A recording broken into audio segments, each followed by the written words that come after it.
Hello and welcome everyone to Red Planet Live. I am your host, Ashton Zeth. I'm elated to be hosting the Mars Society's podcast and leading the conversation about human exploration of the universe and the future settlement of Mars.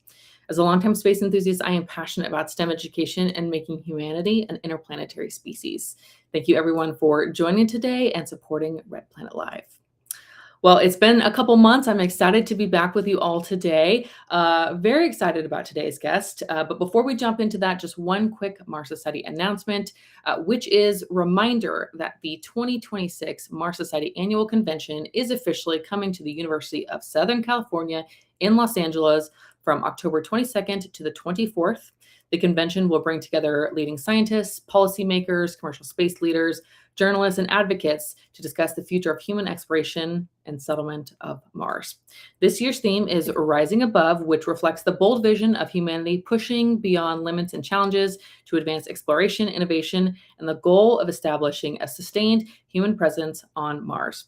Registration and details are available on the Mars Society website or at the link below. So if you haven't already, register. I'm excited to be in attendance at the convention this year. And I know we've already seen some of our featured speakers that are going to be there this year. So check out the link, get your tickets available now, and we look forward to seeing you in October. All right, well, jumping right in, I'm very excited for today's guest, which is Dex Hunter-Torricke, the founder and president of the Center for Tomorrow, a nonprofit dedicated to helping societies navigate the opportunities and challenges of artificial intelligence. For 2 decades, Dex has advised some of the world's most influential leaders, including Elon Musk while at SpaceX, Mark Zuckerberg at Facebook, and he even joined the Google's DeepMind team, helping shape communications during pivotal moments in the tech industry. He's also a New York Times bestselling ghostwriter and frequent public commentator on the social impact of technology, AI, and the future of society. Today, through the Center for Tomorrow, he's focused on one critical question, which is how do we ensure emerging technologies create a future that benefits everyone? Dex, welcome to the podcast. Thanks for being here. Great to be here. I'm excited to chat with you today. Well, on the podcast, we have a quick segment called Question of the Day. It's just meant to be an icebreaker. I promise there's no right or wrong answer. Just want to hear your opinion. So for today, our question of the day is, if AI could make your life more convenient in one way, what would it be and why? Oh, that's a great question. We've been hearing for years that we're going to end up in some hypothetical future realm when your AI agent will talk to my AI agent and it will do a bunch of stuff without us needing to have a conversation. Mm-hmm. We're still waiting for that moment. I feel that there's a tremendous amount of time wasted in business, in policy, in all sorts of things that I spend a bunch of my time on, where people are just trying to exchange pleasantries and to have a meeting to get to the actual meeting. Like literally you meet a person at an event or whatever and they're like, let's have a call. And like, I will never ever propose having a call in my life if I just want to have a basic bit of information. That is a wildly inefficient way of doing it. But I'm aware that lots of other people like to do that. So I end up going to lots of these things and they're literally the definition of like meetings that could have been an email. I cannot wait till my AI agent can talk to someone else's AI agent, exchange all that information, and then figure out if it is genuinely worth having a real meeting where you need to actually have a lengthy discussion and chew on the fat. But like, if it's just, oh, you need to give me some specific bit of information and like, we may not have anything in common or want to actually go and build a collaboration, then like, why waste 30 minutes of someone's day? That's such a good answer. I like that. That strikes a chord with me as well. I work in technology and I'm working with customers and having back and forth, like scheduling time to talk about a proposal or to demo a product. Like we're always doing the back and forth. What's your availability and sending times? So I would enjoy that as well. I think for me, I would love if AI could just like be my housekeeper and like do all the chores around the house. I know we're kind of getting there. I do love the Roomba and like just being able to push the button and it will go a vacuum, but I needed to take a step further. Like, can it take the garbage out? Can it do the grocery shopping? Like, can it pull the weeds outside? I hate yard work. So if it could do all of like the manual labor stuff for me, that would be just so convenient and free up a lot of time to do more important things like The first person who invents an AI that can take your trash out, like they're going to be a trillionaire, definitely. okay, well, hey, whoever, maybe somebody listening right here will be able to come up with that next invention for AI. But hey, so excited to be chatting with you today. I've been looking forward to this conversation, and AI has been the buzzword in not just the industry that I work in, tech, but it seems like every industry is trying to incorporate AI at some level. So we're going to talk about that a lot today, but want to just give a quick reminder to those that are listening. If you have a question for Dex, please put that in the chat. I will be sure to sprinkle those in throughout the conversation. But Dex, I think the best place to start for today's conversation is just learning a little bit about your background. How did you kick off your career? What led you down the path of corporate communications? And now how did you get to the point of focusing on AI? Well, funnily enough, I actually never had any particular interest in corporate communications. For me, that was just one facet of Mhm. working for organizations that were trying to do interesting things to move humanity forward. And I guess that was really my interest. Like I was very interested from an early age in humanity. Mhm. Um, my dad was a refugee from Burma during the Second World War. My mom was an immigrant from Malaysia. Um, Growing up, life was really, really hard. And because I was a bit of a weird kid as well, I took a particular interest in systems from a very early age. And I was particularly interested in that biggest system of all, humanity. How is it that we have a world of billions of people and hundreds of countries, and it is so extraordinarily dysfunctional? And Mhm. we have any number of humongous global challenges, economic, societal, political, geopolitical, climatic, and in the year 2026 now, we still do not have the means to solve most of those things or even deal with most of those things in an effective way. And so I was very drawn towards working for organizations, for leaders, for people who are trying to do things at global scale. And, I started my career at the United Nations, realized within about 5 seconds that the UN is extraordinarily resource constrained. It is very, very bureaucratic, very political, beautiful mission, does all sorts of essential things. If the UN didn't exist, we would have to invent it. And yet, really inadequate for the task of fixing a bunch of these problems. Where else could you meet people who have real capacity and resources to transform these systems? Technology was clearly the answer. And so at the end of 2010, I went off to Silicon Valley and I ended up spending most of my career in big tech. And I was, at Google a couple of times, Facebook back when it was still Facebook. Mhm. And then I went to SpaceX in 2016, where I was working with Elon. Yeah. I'm curious. Big tech, I mean, sometimes it's a scary word. Sometimes, people hear it, they're optimistic. You've spent your time telling the story of big tech working from the inside, but today you're asking much harder questions about the impact of big tech. Was there a specific moment that your thinking fundamentally changed, or was it a slow realization over time that the story isn't complete and I want to tell a different story? I think it was over time. I mean, there were many moments, in some which were very, very big. For me, it was 2016 and what came after that really transformed how I thought about a bunch of these things. The world has clearly been in a state of extraordinary political chaos and geopolitical disorder that has been building over the last decade. And we have not managed these things well, you Mhm. know, in societies, but we've really not managed them well within the tech industry either. And what took me into the tech industry from the very beginning was that it was an industry full of very smart, idealistic people trying to bring real capacity to bear in solving the most important problems for the world. And the moment that you then think, oh, I can just disconnect from caring about what is actually happening to the world, and I just have my sort of intellectual obsession with the things that I'm building, and you've got a sort of hand wavy approach towards how you would actually solve any of the problems facing people. That's when I think you've lost the plot entirely. Certainly, I never had any interest in just technology for the sake of technology. It is really so that you can genuinely move humanity forward and make life better.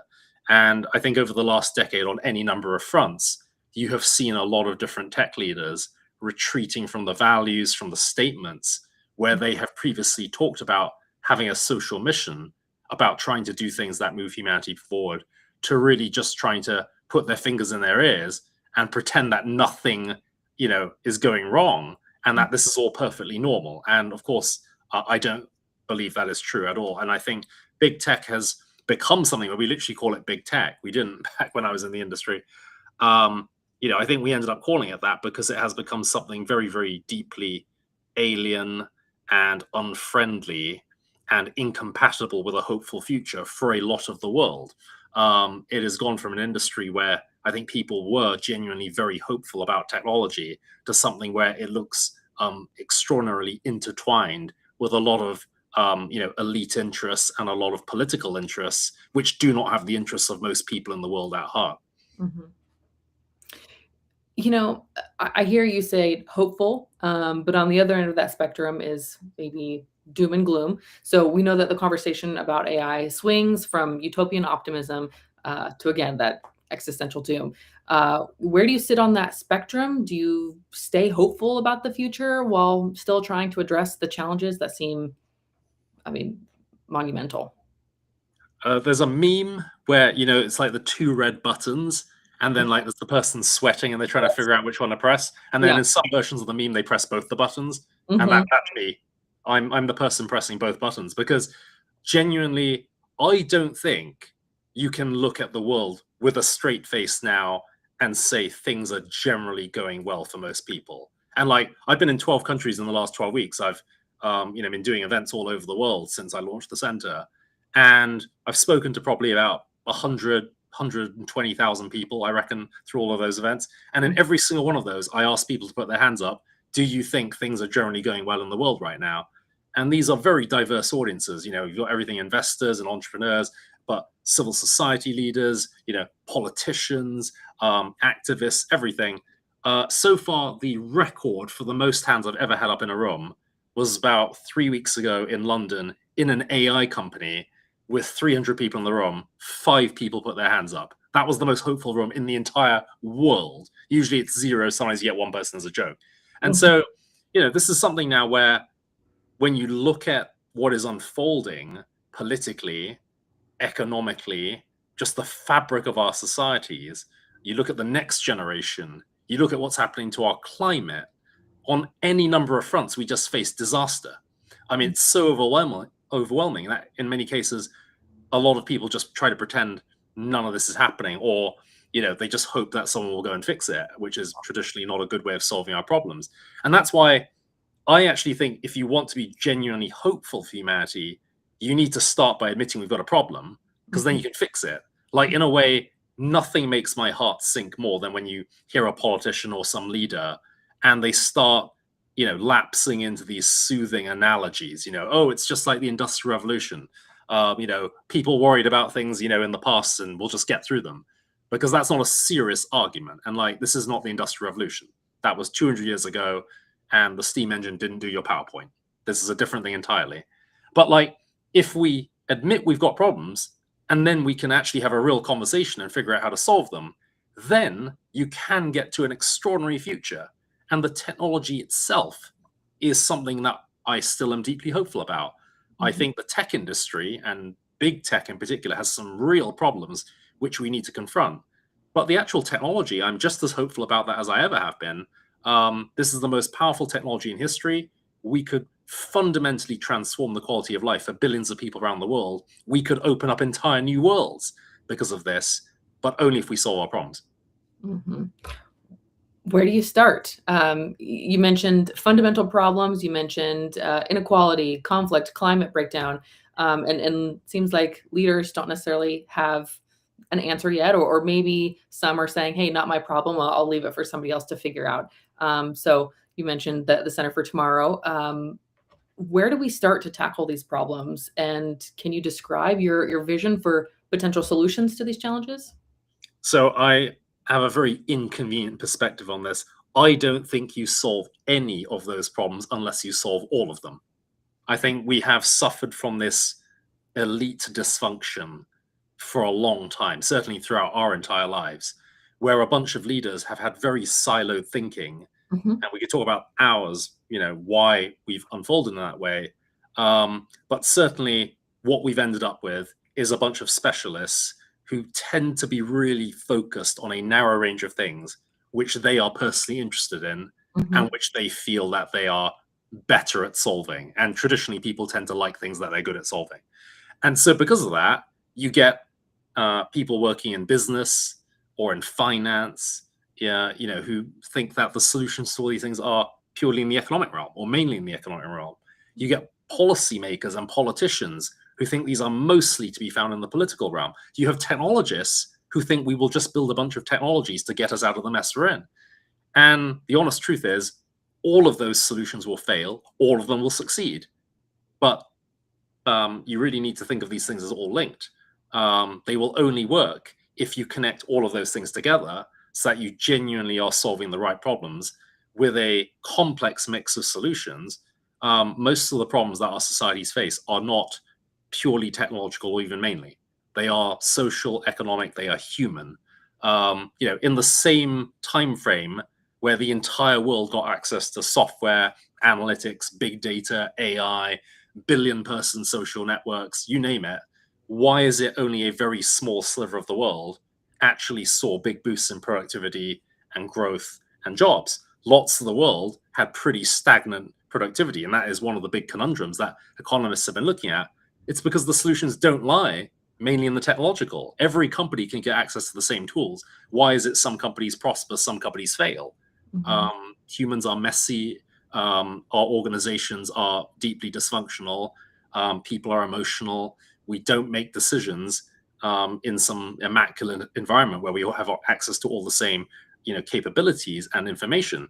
And so genuinely, like, if we want to think, right, in 10, 15 years, how do we deliver an exceptional quality of life to people in an age when AI could massively create an abundance of resources and optimize our economies and transform our resources? Well, to do that, you're probably going to have to transform our education system. You're going to need to retrain a lot of people. You're going to have to transform every school and college and higher education program basically in the next decade, so that you can even deliver a pipeline of talent into the world in 10, 15 years, which is ready to be competitive with highly advanced AI, which will absolutely be displacing entry-level workers, which it already is with the Mhm. pretty crude systems we have today. If you want to get to a thriving economy that's growing, very inconvenient, you're going to have to deal with climate change. Climate Mhm. change is here, it's happening, it's having a massive effect on the world. I'm based in the UK normally, and today I'm in Canada, but literally everywhere in the world now, you're facing extreme effects of climate change on any number of fronts. I mean, literally, at the moment, I'm messaging with some of my team who are struggling to get to Canada for a thing we're doing tomorrow, just because they're facing extreme weather down there. And we know that extreme weather has been going through the roof over the last few years because of climate change, again, destabilizing our ecosystems and our natural systems. So this is something where with the center, genuinely, how do you get to the interconnected solutions where we're not just trying to peddle a bunch of stuff that will be nice and convenient and very neat and fits into a nice box, where probably it literally would be neater because you could apply for grants in these very siloed things, which is how a lot of nonprofits work. I don't want to do that just because that's convenient, because it won't actually solve the problem. We're going to have to do something much harder, which is say, hey, if you want to, save the climate, and if you also want to deliver, a future that is, more fair and free, and one where it's a more peaceful international order, guess what? All of those things belong in the same set of solutions.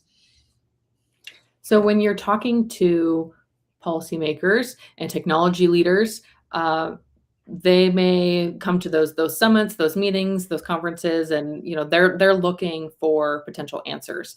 What would you say to those leaders, maybe on an issue that they're currently underestimating, or if they come to those summits and they're looking for an answer, what advice would you give them?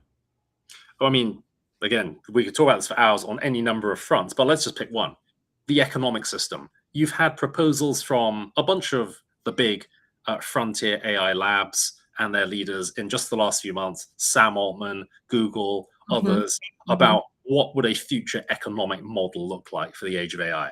How do you prevent a dangerous very unfair concentration of wealth and power in a tiny sliver of the population, mostly in the United States and mostly in China. Mhm. You're in a world right now where 12 billionaires in the US have as much wealth as 49% of the world. That's before you get to advanced AI. Most people in the world would say that is not a good future where a tiny sliver of people have disproportionate power in the world. Well, to get to a solution, this is how the current narrative sort of works for a lot of people, and this is what you'll find in most of those proposals. Let's have some sort of universal basic income. Let's have some sort of economic machinery that allows the United States government and big tech to both sit at the same table and come up with some vague set of economic proposals for redistributing some portion of the rewards that come from Mhm. AI. At the Mhm. moment, the hot topic, I mean, even being debated this week, is the idea that you would basically offer a golden share, as they call it, in companies like OpenAI or Anthropic. The US government would basically get a slice of that equity. And then as those companies, grow enormously over the next, 10, 20 years, basically the wealth from that would help fund the kind of, universal basic income, social welfare transformation, all of these things that you would need to deliver a prosperous economy. Those systems won't work, because the same effects that will unfold for the United States economy as a result of AI are going to show up in parallel for the entire world. Every society on Earth is going to be experiencing what happens when AI at human level intelligence arrives imminently. Mhm. And every society wants to know how they can access the same rewards, how they can transform their population, how they can share in the wealth. Mhm. If you can't come up with a global architecture which figures out how to do that, if you just decided to do the schemes that maybe help a portion of the US and a portion of China, most of the world's economies will fail. Most societies will experience massive systemic shocks. And Mhm. in that deeply unstable, broken future, there's absolutely no way I see the United States or China even coming out of this thing in one piece in a way that probably most of us would think is actually winning. Mhm. It doesn't look like a good future if you basically have to wall yourself off from the rest of the world and you're living in a deeply broken international order where billions of people's lives have basically failed. People are kept afloat maybe on very subsistence level welfare. Everyone's in an insecure, probably several insecure gig economy jobs, increasingly vulnerable to automation and robotics. It probably doesn't look like a good future where the US and China will be dictating terms to Mhm. the deeply uncompetitive economies of most of the world. And so these are things, right, where even the simplest thing I tell, a lot of these leaders who are developing their policy proposals, have you figured out how to internationalize whatever you're working on? Again, Mhm. it's just a natural dysfunction. I talk to a lot of leaders in Europe as well. They all seem to think the future of Europe is going to be decided mainly by Europe. And that is also a dysfunction. The future is just the future. It's shaped now by a whole vortex of global forces and actors and technologies. And most of those don't belong to any one country. I have to ask, as we're going down this road and we're talking about how AI can potentially have all these negative effects on populations of Earth. Is there anything that you're optimistic about, or do you Mhm. feel like I start to think about it and wow, that seems very overwhelming. That seems very doom and gloom. That there could be all these populations that potentially suffer, and like you said, the wealthiest get more wealthy, and the poor get poorer. So, is there something that you're optimistic about? Do you see a bright future? Is there still time to turn things around and we could make a positive Mhm. impact on humanity? Absolutely. If I thought there wasn't time to turn things around, or if I thought it was impossible, I wouldn't be doing what I'm doing. I Okay. will check out and go and have a nice time. I'll retire somewhere. But like, I'm not doing that because I don't have any particular interest in having a nice time myself if everybody else is having a bad time. We still have time to turn things around. It's going to be the hardest thing we have ever accomplished politically or societally in history. And we are being asked to do it basically at the fastest pace ever in history. We have, I think, 1 decade left. Um, Maybe less than that. Sometimes when I tell people a decade, they think that's wildly, wildly optimistic, but I'm going to say that just to cheer ourselves up a bit. I reckon we've got 10 years to save the world in a way that will really preserve the best interests and quality of life for most of the world. After that, there's still all sorts of things we will need to do. You don't just give up, when the clock ticks by, but we'll be in scenarios which will be clearly suboptimal. And so in this window, there are all sorts of things we need to do societally to re-engineer our systems. We will need to find a new economic model. We will need to find a new international order. We have to figure out how to fix the broken climate change, progress that the world, has been experiencing. But when it comes to the technology, if we could navigate all of those immense human problems, there's a future on the other side of this where we really do end up in a world of abundance.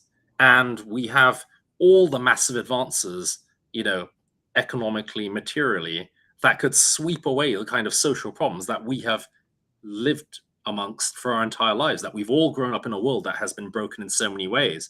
And, I think about what life was like for like my dad, right, as a refugee. And he came to the UK in the 50s, maybe with 10 pounds in his pocket. And life was really, really hard growing up. That life was probably much, much better than most of the world is living on a daily basis now. 80% of the world lives on less than $10 a day. Life is very, very insecure for a lot of people. If you could have human level intelligence in machines that is able to, figure out how to optimize food production, how to completely transform our biospheres, how to develop new materials entirely that change the physical reality of life around us, which allow us to power, humanoid robotics, which literally goes and does the things you were talking about, right? Where it removes a bunch of friction from our lives and allows people to then go and focus on things that are much more meaningful.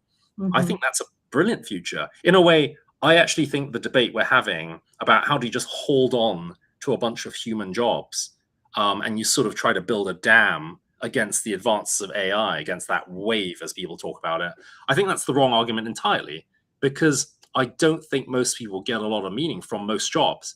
That is a myth invented by a very narrow sliver of the most well-off people who are having a great time themselves and they love their jobs. But I mean, I've looked at the polling. I did a lot of polling, in my time in big tech. Most people hate their jobs. It isn't even close. I think it's something like 6 out of 10 Americans say they literally hate their job. And that's because the best years of your life and the best hours of your week are spent doing a bunch of stuff for someone else's dream, which barely pays the bills, which you're only doing just to put food on the table. And maybe not even that. You might have to do multiple jobs these days. And so people aren't doing those things because they find some deep philosophical, intellectual fulfillment in it. They're doing it because it literally is to survive. And all our lives, a lot of people have had to work to survive. And even when they haven't been sort of facing existential crises from, the things they're doing, they certainly are animated by the fear of what happens if they step off the career ladder. What if they didn't do the things they're doing? We probably all have people we've met in our lives who are extraordinarily successful and they could do anything they want and they just keep doing the same narrow thing because they're so desperately afraid to go off and do the other things. And I think that's a great human tragedy. AI might liberate us from all of that. It might allow our kids to become the people they were meant to be, not just the people they end up settling because they have to put food on the table. So for me, that's a very hopeful future. Okay, well, I'm glad you said that. Giving myself and some listeners hope for the future, and there is a path forward. We can solve these potential, existential crises and still have an optimistic future. So, speaking of an optimistic future, let's focus a little bit on Mars for a second. Having worked at SpaceX during a period when making humanity interplanetary was not just a far off dream, but we're tangibly working on things today that are going to help us get to Mars. So has your thinking about Mars and future missions and future colonization of Mars evolved over time? Do you still see it as the primary, humanity's next frontier, or has your definition of building a better future shifted more to solving problems here on Earth? In a way, I don't think it has shifted that much. Probably I've become more animated in pushing back against the one-dimensional views you often get, or increasingly get, from people who think that you can go for Mars and you don't really need to focus on the stuff happening on Earth. And for me, I mean, I was literally such a nut about Mars that I went to work at SpaceX. And, Elon absolutely convinced me that, the mission to go and make life multiplanetary was something worth spending time on. And I absolutely think that's right. We need people to be working on that. That's an important thing. That's an important part of humanity's good future. But it doesn't come ever at the expense of the stuff on Earth. Like, one does not wash out the other. The people who make the argument that, oh, you should just give up on Mars and space until everything's fixed on Earth, I think that's a bonkers argument too. Because guess what? Humanity as a great civilization should be capable of doing at least a couple of things at the same time. And like the things we know that happen in space and all the advances in space technology, they end up benefiting us on Earth. The kind of civilization we've built on Earth and so many of the life-changing technologies we have now, they would only be possible through space. But you can't think about making humanity multiplanetary unless you genuinely care about humanity. Because right now, 100% of the human race, except the people up on the space station right now, they live on this one planet. And this planet is in serious peril. And unless you really sign up to some pretty, I think, absurd notions about how Mars could just become self-sufficient on its own in any reasonable time frame, Mars is going to be dependent upon Earth for a very, very long time. Mars is not a backup to humanity. It's not a backup hard drive. That rhetoric, from Elon and other people, I think is also really fanciful. We need to do Mars because it is the next step. It is our next world within our reach, and we should keep going, and we will explore and keep venturing farther out. But the idea that this is somehow, something that is just a way to escape and have a do-over, that's just kind of crazy. So for me, now I'm much more vocal at pushing back on these kind of lazy ideas you get from some people, which is, this is all a bit too much. I don't want to be arguing about so many really rotten, thorny, political and societal issues. I'm just going to focus on this sci-fi kind of technology so we can go off and, have our Wild West fantasies in space. I really don't think that's the right approach. I agree with you on that as well, that you make some good points. And to your point about getting humans to Mars is going to benefit humans on Earth. As you mentioned, so many of the technology, the innovations that we have today come from the space industry. So yes, and to your point, humanity is smart enough that we can do multiple things at once. So we should be able to get to Mars while also taking care of Earth. During your time at SpaceX, the focus was making humanity interplanetary. So today we're hearing serious conversations about launching orbital data centers to support AI. Does building computing infrastructure in space feel like the right next step to becoming a spacefaring civilization, or is that just adding another problem? So I talk a lot with former colleagues from SpaceX, who I absolutely think are the best engineers and scientists in the world in many cases when it comes to some of this space-based infrastructure. And I would say that I can count on one hand the number of people who think that this is a really clever idea to go and build orbital data centers. No doubt you can make it work. Can you make it work in a way that makes sense economically or actually solves a problem, in a better way than the many proven ways we can solve those problems here on Earth right now? I think that's a really different, set of, questions, which right now we don't have good answers to. And, I think when you hear a lot of the sort of main arguments about orbital data centers, right, it's around things like there are regulatory obstacles towards building data centers. We know it's very unpopular to build data centers. One of the few bipartisan issues left in the United States. People look at the price of land or the price of energy and they say, oh, we get unlimited, free solar up in space and obviously plenty of real estate up in orbit. Yeah, but when you look at it for more than a moment, you realize that most of those obstacles, they're not actually the main obstacles. They're all things that are actually pretty solvable on Earth, and they are much more solvable for a much cheaper price point than trying to build, gigawatt scale data centers up in a vacuum 300 miles in the sky. When you look at data centers, right, and where the hardware is continuously in need of repair and maintenance and being swapped out as hardware gets obsolete very, very quickly as AI capabilities grow more and more advanced, do we think that that is really going to be more effective to do it up in orbit than being able to just fix that down on Earth? You can already build a whole bunch of solar, infrastructure down on Earth and get a lot of, energy from that at a very affordable price point. And we've seen, what happens when places like China really invest in that at scale. Like the idea that you need to go off and launch, in the case of SpaceX and what they're aiming for, 1 million, orbital, outposts to go and deliver that. I think that's really trying to, find a problem for your tool to go and solve. And this is something which I think, so far at least, it's going to be a long journey, but so far, I think that argument hasn't been super persuasive with a lot of investors, which is why you've already seen the kind of challenges that are unfolding for SpaceX with its stock price. But again, obviously a long-term thing, and I think SpaceX will do just fine when it comes to demonstrating its value.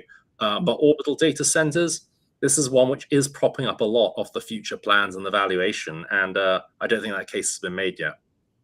Okay. Well, you heard it here first. You mentioned China, and obviously we were just talking about SpaceX. So this is a good segue. We have a question from Jim Melton, who is part of the Mars Society.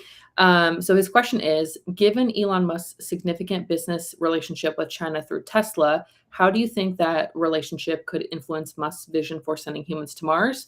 Do you foresee Mars becoming a collaborative international endeavor, including China, or do you believe it will remain primarily a US-led achievement shared with the world? That is a great question. Well, I mean, I actually take a position on this, which is I think we should be looking at internationalizing these efforts. To me, it seems really, the height of the absurdity of our existing world order that we need to have this level of intense national competition over something that is so technologically difficult and ruinously expensive. These are things where we should be looking to combine our efforts. And actually, if we were actually to find cooperation and collaboration in that narrow realm of space, it could end up being vastly hopeful and useful for collaboration in other realms, on Earth. That's where even, during the Cold War, right, you had occasional, moments where you got collaboration between the US and the Soviets. And those were things which gave people a lot of hope that you might be able to find common cause with your rivals.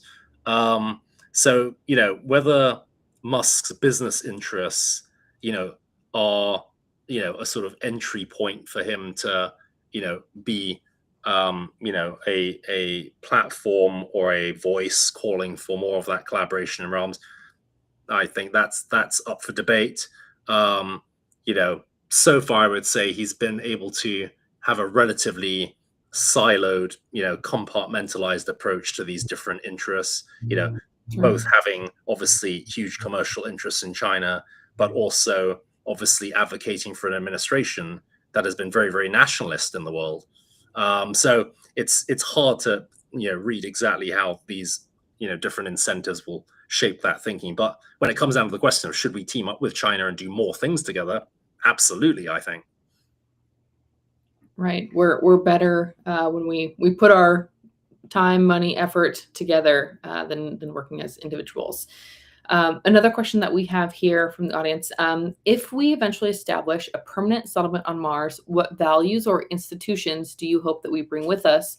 And what aspects of Earth society would you intentionally leave behind? I had this conversation with Elon, actually for the first time I met him when I had my job interview with Elon at the SpaceX factory in Hawthorne, and he wanted to have a conversation about what does the government of Mars look like. And I loved having that conversation because it was an excuse to geek out on our favorite sci-fi depictions of what a future, human organization Mars would look like. And Elon went and talked all about direct democracy and planet-wide referenda and that kind of model. The one, that I, was sort of very focused on, certainly for the near term, the sort of, coming decades, was it would probably look like a form of organization that's more like the scientific stations in Antarctica. So a sort of post-money community, right? When you're in Antarctica, you're funded by national governments. They've got these outposts there, but you're basically living in the ultimate scientific utopia, right? It's a set of communities with a lot of other scientific minds and people focused on the mission.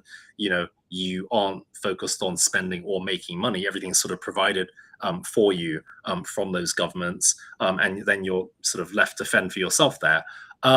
That's probably what it will be in the early days. In terms of like what we should be aiming to build there, I really hope that we aren't just trying to replicate a bunch of the dysfunctional institutions and ways of organizing that we have on Earth. And which is why, we've had a set of international law governing how outer space and resources in outer space are supposed to be managed by people, and not aiming to move our wars into space, and not aiming to just become extractive in our economic models.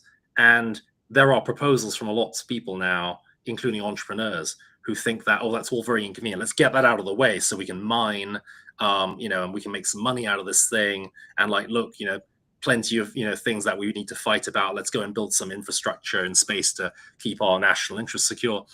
Well, I think those things are very, very dangerous, and they risk turning space from this thing which is hopeful, because it does represent a new frontier where we might be able to do things better than we've done them so far on Earth, back into just the same old stuff again. And strip mining Mars, looking to move weapons emplacements into orbit and throughout the solar system. I think all of that would be a great, great tragedy. So we probably need something different. Like, there's nothing to hold us back from saying, if we want to go to the next planet, can we actually come up with a much more ambitious model of global government or global organization where you have a lot of different actors involved? The kind of proposals that Elon had for much more direct democracy, much more participatory democracy in a future like that, they actually don't seem that fanciful. You'll have far fewer people on Mars to start with as well, which also will make it easier to try some of these things. And I think we should be experimenting. We should treat it like a constitution and political sandbox as well, not just think about innovating in the technology, but also as who we are as people. I love that story that you mentioned. That is just, as you were speaking, it was kind of blinking in the back of my mind. It sounds very similar to a story that was mentioned in the Elon Musk book, Walter Isaacson.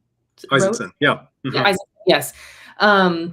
About being interviewed by Elon at SpaceX. I mean, did everybody have a similar like hiring experience? Come in and like, let's debate and give me your thoughts on a future, humanity's next evolution on Mars. Like, did everybody go through that? I'd be really interested if like it was a common set of questions, but I'm sure people probably did end up having these really interesting conversations, because certainly Elon then was so focused on the mission, like in a way these kind of conversations were par for the course, because he was really allergic to the idea of hiring sort of cookie cutter corporate raider types. Like, there's unlimited, lawyers and comms people and executive, operatives and whatnot, who will literally just do anything to make a buck. And a bunch of those people, they don't have any interest in space. They definitely don't have any interest in like humanity. And so, certainly I think Elon was very, very protective at that time of the culture of the company and wanting people who aligned with the values which were pro-humanity. And I keep saying at the time, because I think he has obviously undergone a major shift in a bunch of those views, and I disagree with him about a lot of those things. But, back then, I think he definitely was highly attuned towards defending values, which were the kinds of things that you would tend to find out who cared about those things by having those really interesting conversations. Yeah. What an interview process. Yeah. I imagine it was a a little bit more idyllic, having, you know, those conversations about what's your view of the future and humanity. Yeah, want to have those like-minded individuals rather than, like you said, the cookie cutters. Mhm. Um, but before that, you were mentioning government, and so that's a good segue to a question that we had submitted ahead of time by one of our Mars Study ambassadors. His name is Stuart. He's actually from the Isle of Man. So his question is, Dex, you helped make Mars feel inevitable enough to pull serious capital behind it.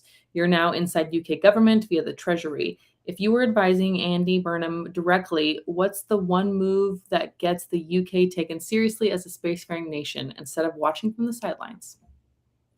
I would have the UK looking to combine its efforts at much greater scale with the European partners, who the UK is already trying to deepen cooperation with on any number of fronts, including security. How the UK could tap into and access the resources and programs of the European Space Agency and all the other things that are happening, between the middle powers. Really interesting collaboration happening between folks like Canada, Europe, Japan, India. That would be, I think, how you make the UK much more relevant. And I would say if you're going to do one really bold, eye-catching one, it would be for the UK to throw its weight behind actual human exploration of space, which has never been UK space strategy. UK space strategy has always historically been about using robotic and unmanned probes to explore the solar system. And I think that I was very against that from being a kid onwards. Literally, like immediately, your dream of being an astronaut, which was a sort of classic, I feel, quintessential American childhood dream. You couldn't even put that one on the table in the UK. It was government doctrine not to have that. And I think it's become absolutely apparent that actually allowing humans and building the technological means for people to get around the solar system is going to be important in the future. And the UK should actually be taking that seriously rather than just trying to sit on the sidelines. I would probably also say that some of the things that we've been doing just to dabble in different sort of pet projects in the space realm, they have not panned out. We should stop wasting money on those things. In general, I dislike it when governments dabble in lots of small projects just to say that they're doing a thing. Like, I would much rather you either put a decent chunk of resources into thing or just shut up and do something else. But don't just try to like throw a few bucks around because that really doesn't fundamentally transform anything. It generally tends out to be a form of crony capitalism where you have people who've got funding within these institutions just rewarding mates of theirs. So, yeah, we could talk all about UK policy for hours, and I've got lots of thoughts on what the UK could be doing to deal itself back into the game there. We're going to have to get some follow-up questions from Stuart sent over to you. But he did submit another one here. Speaking of dabbling and going full force, putting your time and your money behind technology or innovation, his question is, what's the single biggest capability gap you think is standing between us and boots on Mars by the mid-2030s? Oh, that's a great question. I think it's probably going to be societal stability and prioritization. Like, in a way, right, if we lived in a different world, how early do you think humans could have got to Mars? Like, if like the kind of investments in like the US space program during the space race had just continued, like, would we have got to Mars decades ago? And obviously you've got, TV shows which explore that kind of, parallel future. But the obstacles really fundamentally, in many cases here, they're things that we know we could crack. We just need more time and we need more money to go and solve these things. Like, it's not because they're impossible or intractable in any way. We just haven't got round to them yet, generally because of resourcing constraints. And that should give us pause for thought, right? Because public opinion and the license to operate from publics, that will remain the critical thing for most populations if you want to have any sort of democracy. And we're moving into a world where our populations are so angry and volatile and besieged by problems on any number of fronts. and where also increasingly space is becoming an unpopular domain of policy because of some of the actions, of folks who've been, pursuing very destructive agendas in the world politically, that we actually now risk overshadowing all of our plans for Mars and for space simply because populations are too angry. And this is why I'm vehemently opposed to these very short-sighted, very undermining political strategies from tech leaders where they try to bandwagon with incumbents who may have really destructive values simply because they think that's going to be convenient for continuing to get investment or regulatory support for things they want to do. Newsflash, administrations change. The people you're trying to suck up to, they won't be in power for that much longer, probably. And what happens, do you think, when others come into office and you spend years enabling the worst people imaginable? You're going to undermine an entire agenda for things that really should not be partisan in any way. I don't think space should be a partisan issue. I think it should be something that is unifying. I think it should be something that is scientific.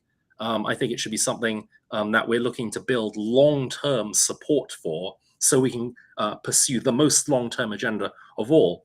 And in the next 5-10 years, the biggest opponents now of space, the biggest risk now to space entrepreneurs and companies is going to be from a massive public backlash, which is already well underway, I think.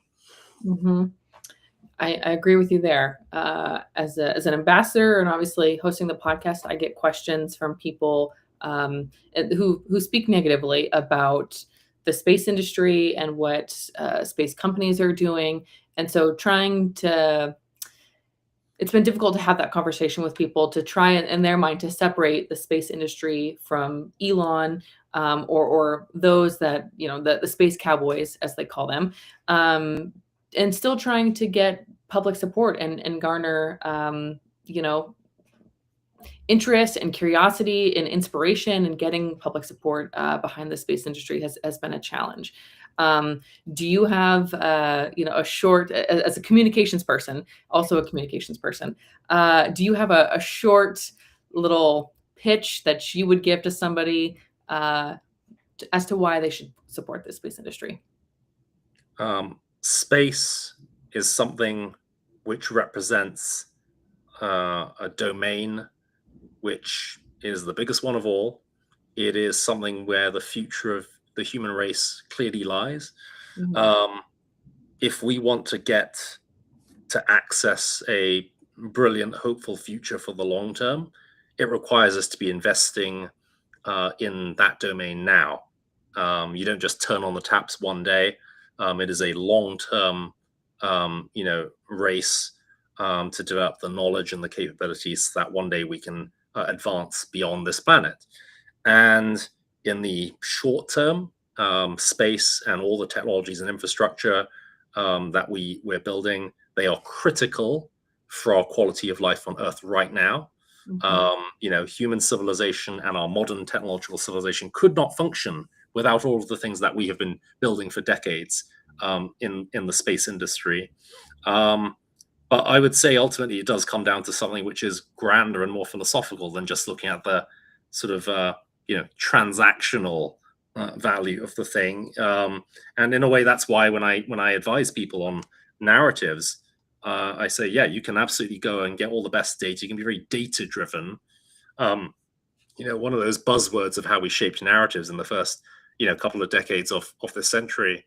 But ultimately, data doesn't win arguments. People win arguments, and people are emotional and they are irrational and they are mostly driven by feelings. The most powerful facts are feelings.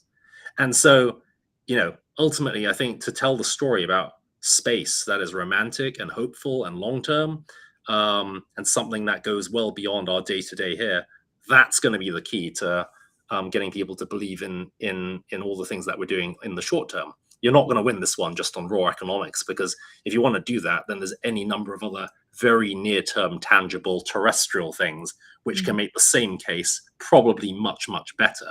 If you're going to say, oh, we should spend billions doing this vague stuff somewhere because, it might give us a GDP boost, no one cares. But if you can tell a story that is something that is grander, that starts to get interesting, because guess what? There's any number of people out the door trying to sell you things that will boost your GDP. So beautifully said. That's going to be a key takeaway for me as I go into my conversations, trying to advocate for the Mars Society, advocate for space exploration, funding space science, is really tapping into those feelings and that romantic, grandiose vision for the future and humanity becoming interplanetary. Yeah, there was actually my favorite author is Antoine de Saint-Exupéry, who wrote The Little Prince, and he had this quote about, if you want to teach people to sail an ocean, you have to teach them to long for the endless immensity of the sea. And I always thought about that one. In a way, we get so focused on trying to sell the technical means of doing a thing. And like that drove me crazy in Silicon Valley for years, right? Where people would obsess in trying to sell the features of a thing. And it's like, no. Like, it's important to explain those things, but like, that's not why you get anyone to buy into a thing in the first place. Like, you have to sell them like something grander, which would truly animate them. And there's only actually a few of those things like in our lives, like, all the sort of grand feelings and things that get people truly excited and would be enough to like change your life. They can be sorted into a relatively small category of things, which all tend to be expressed in the form of feelings. And so any narrative that's going to endure has to tap into one of those sets of emotions. That's when it becomes something that endures. Like, my favorite speech of all time was JFK's speech at Rice University about why we choose to go to the moon. And like, most people who like don't pay any attention to speeches and wouldn't even be able to say, oh, that was at Rice University. Like, they literally can quote lines from that speech because it was such a seismic moment. And it's the most beautiful speech anyone's ever given about space. That's for sure. I think it's the greatest speech ever. It has like no data in it. You can go and read it. There's like no data anywhere. JFK did not whip out his PowerPoint. Like, he literally told a narrative about why space is beautiful. You're right. Given that, being a part of the space industry, I could tell you that I was at Rice University. But I mean, anybody, could say, hey, we go to the moon not because it's easy, because it's hard. Like, people could quote that and they might not know all the details around it. Like you said, there was no data, there was no specific facts. But yeah, they know how that speech made them feel. And it's left a lasting impression on them. That was beautiful said. Okay, one last question. I know we're coming up on time. So last question I have for you. This is an audience submitted question. So Elon said yesterday he is feeding Grok the massive corpus of engineering and manufacturing data comprised of rocketry, factory design, and spacecraft, excluding ITAR materials. Do you think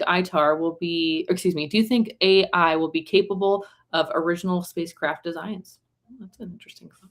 Yes, absolutely. And like, I think every leader of every major AI frontier lab thinks we're going to end up at artificial general intelligence in the next decade, and most of them think it's going to be closer to 5 years from now.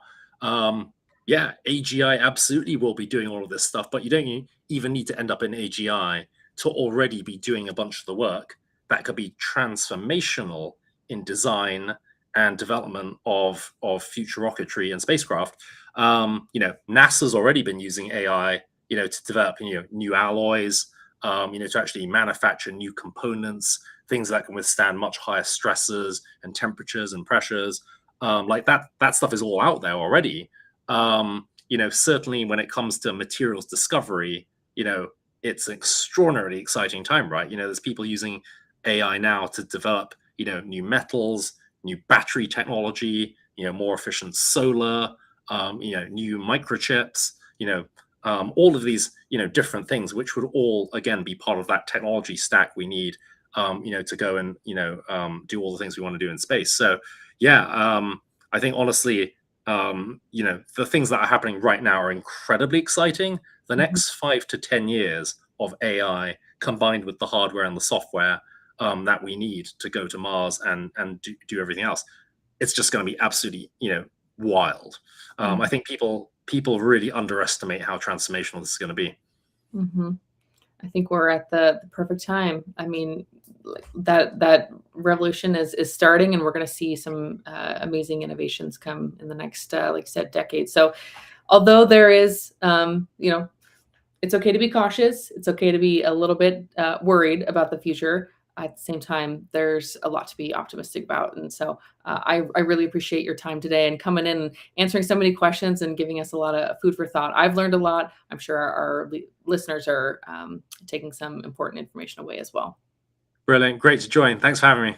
Yeah, such a pleasure. Thank you so much for joining. And special thank you to our executive director, James Burke, our PR director, Michael Stoltz, Leah, our executive producer behind the scenes. And thank you everyone who tuned in for today. I think today, of all days, is the right time for this phrase. As always, we finish the same way with the best is yet to come. Thanks, everybody.